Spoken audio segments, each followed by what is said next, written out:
This is your news source evening bulletin for today, Monday, the 6th day of June in the year 2022. I'm Gordon Mosley reporting, and here's what we're tracking tonight. An Eastern Penitence mother of two became the country's latest murder victim today when she was attacked by three women and a man and stabbed to death. The incident took place this midday in the Eastern Penitence community. The dead woman has been identified by relatives as 23-year-old Carol Davidson. It is suspected that the attack was related to an earlier feud between Davidson and one of the women who attacked her. According to eyewitnesses, the mother of two was talking with a group of persons not too far from where she lived when she was approached by the three women and the man and confronted over an old grievance. Eyewitnesses said Davidson got into an argument with the four persons who surrounded her, and she tried to escape by running to the back of a yard, but they chased after her and were seen beating her. Police believe that one of the attackers was armed with a knife, which was used to stab the young woman in the chest during the attack. The attackers ran from the area, leaving the young woman on the ground. She was picked up by persons in the area and taken to the Georgetown Hospital, where she was pronounced dead. One eyewitness said everything happened quickly and the situation was very confusing. We didn't even know when she gets stabbed. We thought that it's just a little fight, and everything has done. But she was stabbed straight to her heart, and when we took her to the hospital, me and the driver for the car, she was pronounced dead at the hospital. The eyewitness also explained that Davidson was well known in the community and also knew her attackers well. And my brother, it hurt me so much. You don't even know. We had a very close relationship with me and my woman and her, but she was a very nice person. And everybody know that she just got her own running with people and what have you, but we didn't know it would end like this. The dead woman's father, John Davidson, said that he was at work when he received the news of the incident. He said he knew his daughter had an issue with one of her attackers, but he thought they were able to resolve their problems. Well, truly speaking, we should talk about the problem, right? And this problem is for a little while, but I thought it eased down. Was it a friend of hers? And she and the girl was. So there's how the sweetness storm later. And the father said he had warned his daughter not to allow the problems to escalate, and she had listened to him. well, truly speaking, I really can't tell you what really was the whole thing about. She just told me she and this girl had a problem, right? So as a father, I try to tell him, man, look, late ride, but come off it, but I can't tell how I get it. She going Chevy this morning, and The banker from around? yeah, and they run on a taxi, and that was it. Cause she tell me, she said, man, daddy, she hears these girls want to kill her. Right? Like when she used the word kill, I said, man, don't buy them, they not kill me. But the people were serious and they killed she for truth. Mr. Davidson said he will remember his daughter Carol as a nice young woman who was caring. Well, Carol, she was a girl. One time, you know how change story go, right? But for me, she's a nice person. But when you get she vexed, yeah, yeah. See, she cool. She's make jokes up to Saturday night at the karaoke wrong the can. Me, she will sit down, she drink a beer, and she tantalize me cousin, and we dig sing kicks and them things. She even said, "Daddy, I'm a little squeeze now," and I give she the 1,000. And that was the last. I see my daughter till I got the parlor all year and see she lie down dead. The four suspects who were identified by the eyewitnesses have since been arrested and are being questioned about the stabbing death. Charges could be filed in the murder case before the end of this week. More news coming up in just a moment. How fast is fiber? Think fast. GTT Fiber has 3 packages with download speeds of 50, 100, and 150 megabits per second. That's fast enough to stream movies and music, to chat with Gran and Fran, to study, and more. What would you do? Upgrade to GTT Fiber today and don't get left behind tomorrow. Doors and windows, rooms and more.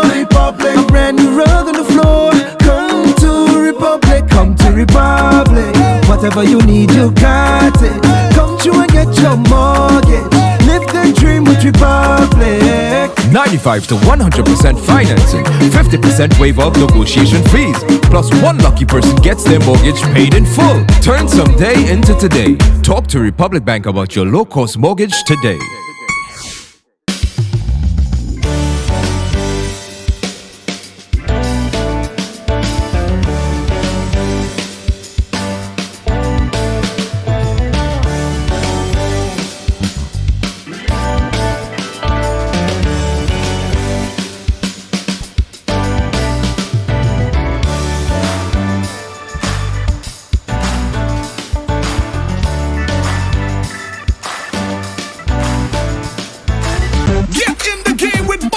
Win a full gaming setup, Xbox X, gaming chair, gaming speaker and headset, or any of over 60 weekly prizes like Oculus Quest 2, Mini 2 drone, Nintendo Switch, and many more top gaming prizes. Check below for details.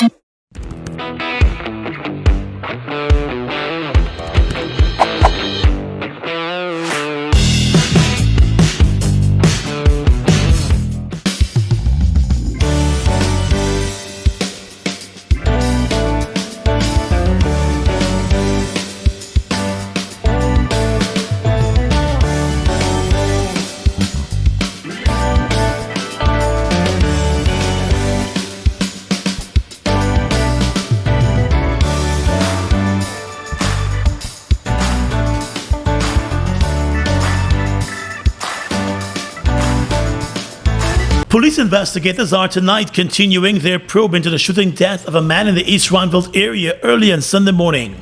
The dead man has been identified as 49-year-old Dexter Lynch of Madwini along the Soos-Linden Highway. Lynch was found lying along the roadway early yesterday morning, moments after residents reported hearing loud gunshots. A suspected gunshot wound was on the left side of his abdomen, according to the police. The body was clad in a black three-quarter pants and a multicolored shirt with a blue hooded long-sleeve sweater. His hair was in a dreadlock style. A number of persons in the area were interviewed by investigators who intend to review CCTV camera footage from close to the scene. Investigators said they also found a black and red haversack with 2 colognes, 2 bottles of liquor, 2 knives, and just over $18,000 near the man's body. The investigations are ongoing tonight. The man accused of beating his wife to death in their Crane West Coast Demerara home and leaving her body in the house to rot was charged and remanded to jail today for the murder. The accused, 40-year-old Clarence Farley, was arrested last Thursday night while hiding out at the Berbice Hotel, almost a week after his wife's decomposing body was found in their home. In court today, he was not required to enter a plea to the indictable murder charge related to the death of his wife, high school teacher Omega Alt. A post-mortem examination found that a woman died from blunt trauma and brain hemorrhage. Police believe she was beaten to death. Farley went on the run 2 Mondays ago after taking the couple's toddler to the home of his wife's sister. Family members became suspicious when the teacher never called to check up on her daughter. Then she could not be reached. Eventually, one of her brothers visited the house and broke through the door and came into contact with his sister's body in a decomposing state. The 39-year-old woman, who spent several years as a senior home economics teacher, was laid to rest last Wednesday. 1 month after being found guilty of attempting to extort $10 million from her ex-boyfriend by making a false rape claim, 20-year-old Princess Williams has been sentenced to 3 years in jail. Williams was back in court today for the sentencing and became emotional when the 3-year prison term was handed down to her. Last year, she was charged after her ex-boyfriend filed a complaint that she wanted him to pay her $10 million to avoid her from claiming that she was raped by him. In her first court appearance, she pleaded guilty to the crime, but later changed that plea to not guilty, which resulted in a trial being held. The court found her guilty of extortion on the completion of the trial, and sentencing was initially delayed. Before her sentence was handed down, the 20-year-old was charged with escaping from lawful custody after she managed to escape from a police guard during a visit to the Georgetown Hospital while on remand. The escape from lawful custody case is still ongoing. The Guyana police force today issued a wanted bulletin for this man, 26-year-old Navindra Ramsamy, also known as Bandit. The Bartica resident is wanted in connection with the discovery of 4 high-powered weapons and ammunition. During operation, the police went to a mining camp in the Blackwater Bag Dam on Saturday in search of the suspect in relation to another illegal weapon investigation. Once at the mining camp, the camp owner, on the questioning, told investigators that the suspect had already moved out of the area, but had left items buried around the mining camp in 3 areas. An investigation of the areas unearthed the 4 high-powered weapons and the ammunition. A search was carried out in nearby areas, and the suspect has so far been able to successfully evade law enforcement. The seized weapons and ammunition were brought out of the area. Investigators suspect that they might have been smuggled from a neighboring country into Guyana. Tests are to be carried out on the weapons. The Guyana police force is seeking the public's help in locating the suspect, Navindra Ramsamy, also known as Bandit. Anyone knowing Bandit's whereabouts is asked to contact the nearest police station or call 911. Education Minister Priya Manik-Chand today announced that schools will be closed as per normal during the months of July and August, scrapping a previous plan to have schools remain open during the school vacation period to address learning loss. Addressing the issue, the Education Minister said after consultations with teachers and students, a decision was taken to treat the issue like a normal school year. We have spoken to teachers and students, and we believe that it would be best to, at this point, have everyone close for the July-August holidays as usual. Return to school in September refreshed. Teachers feel particularly tired because while it is true that we were home, they were still working. And so they feel like they need the break. Ms. Manik-Chand said there are some teachers who supported schools remaining open for the holiday period to recapture the time, but the majority of teachers were against it. There are going to be some teachers who ask students to come back in, especially exam classes. And that happens every year, outside and inside of COVID, where people try to finish the syllabus, do labs, do extra work, do exam papers and so on in the holiday time.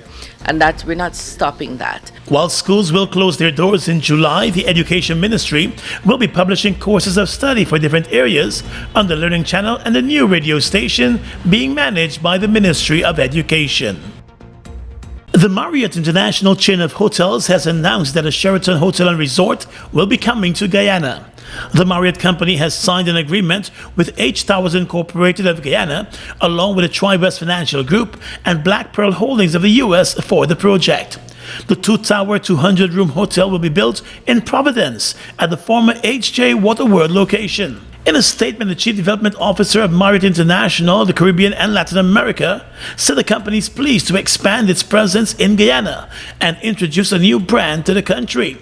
The hotel will feature a mix of king and double rooms and several suites, including a governor's suite and the sophisticated Sheraton Club Lounge. In addition, planned amenities for the hotel include a swimming pool, 24-hour fitness center, specialty restaurants, meeting and conference rooms, a state-of-the-art spa, and the brand's signature bar, coffee, and market concept. One of the directors of H Towers Incorporated, Kerwin Bollas, said the company is very honored to be given the opportunity to bring the recognizable brand to the market, knowing the impeccable standards that Guyanese and international guests will enjoy. The project also includes a residential component, and 224 residences will be housed in the second tower connecting with that hotel via a sky bridge. Construction for the 2 towers is slated to begin at the end of this year, with an expected completion date in 2025. The Guyana Agricultural and General Workers Union, GAWU, is accusing one of the companies involved in the oil and gas sector of giving its foreign workers a raise in pay while ignoring local workers. While not naming the company, GAWU said the pay increase was approved against the backdrop that the cost of living has increased. In a statement today, GAWU said undoubtedly it was against that backdrop that the well-known foreign-owned oil company decided to improve pay rates for its employees. Dismayingly, the GAWU Oil and Gas branch was informed that the increases were only approved for the company's expatriate staffers. The locals, on the other hand, who comprise a significant proportion of the workforce, were excluded from the company's consideration. Gawu said Guyanese employees informed the union that they are at a loss for their exclusion. This is not the first time that Gawu is raising concerns of inequality and the problems and the difficulties that local employees at some of the oil and gas companies have been experiencing. Back in January, Gawu complained that Guyanese workers were being treated as second-class citizens in their own country, after workers complained bitterly about not being afforded the same benefits as their foreign counterparts. At the time, Gawu said workers painted a grim picture of their situation on the worksite, while on the other hand, their foreign colleagues are treated differently. On the matter of the pay rise, Gawu said workers related to the union that there were talks that locals do not deserve a pay increase at this time. The union said the situation represents yet another assault on Guyanese workers in the oil sector and further illustrates the need for the sector to be properly organized. Still with union matters, the Federation of Independent Trade Unions of Guyana, FITUG, has once again called for the urgent revision of the country's national minimum wage. Over the last month, the issue of the minimum wage sparked protests and a debate among trade unionists who want the government to address the minimum wage issue in face of the rising cost of living. Back in January, a tripartite committee agreed to have the national minimum wage increased from $44,200 to $60,000 per month. But since then, there has been no movement to increase the minimum wage, which has frustrated the trade union leaders. Over the weekend, President Irfan Ali commented on the issue and noted that there will be consultations before a decision is taken.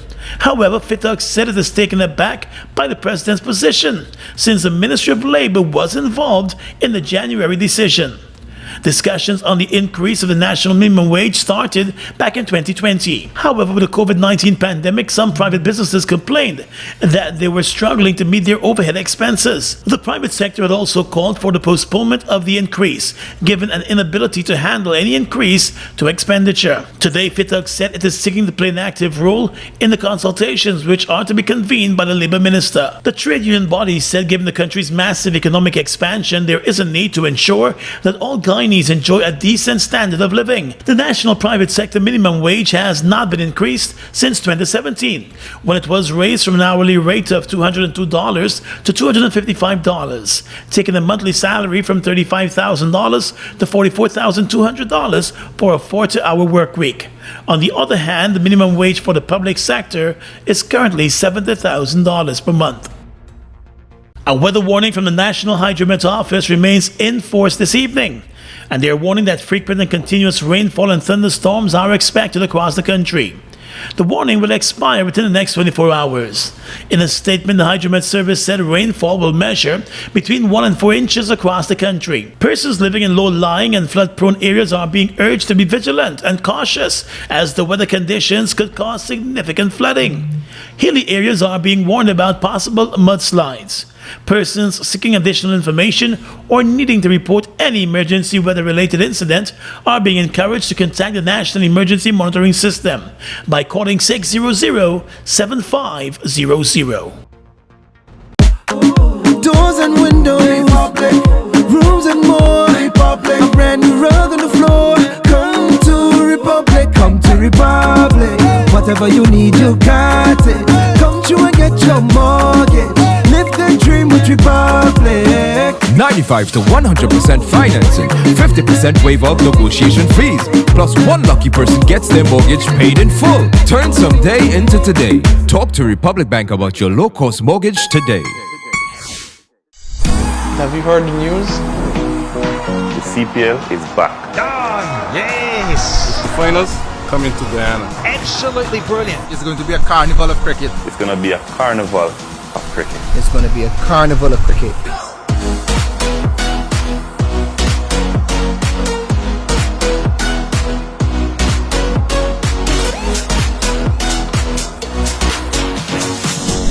See you there.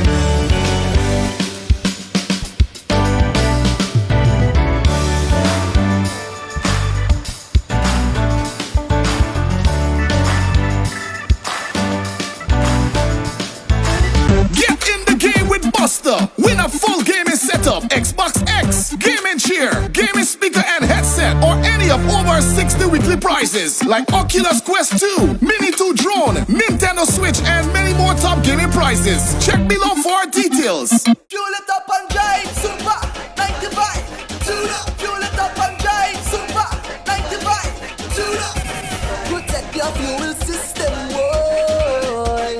High mileage and performance, boy. Guy Oil Super 95 gasoline gives you more reasons to drive and is available at 56 service stations nationwide. For affordable price, high performance, and high mileage, choose Guy Oil's Super 95 gasoline. Fuel it up and drive.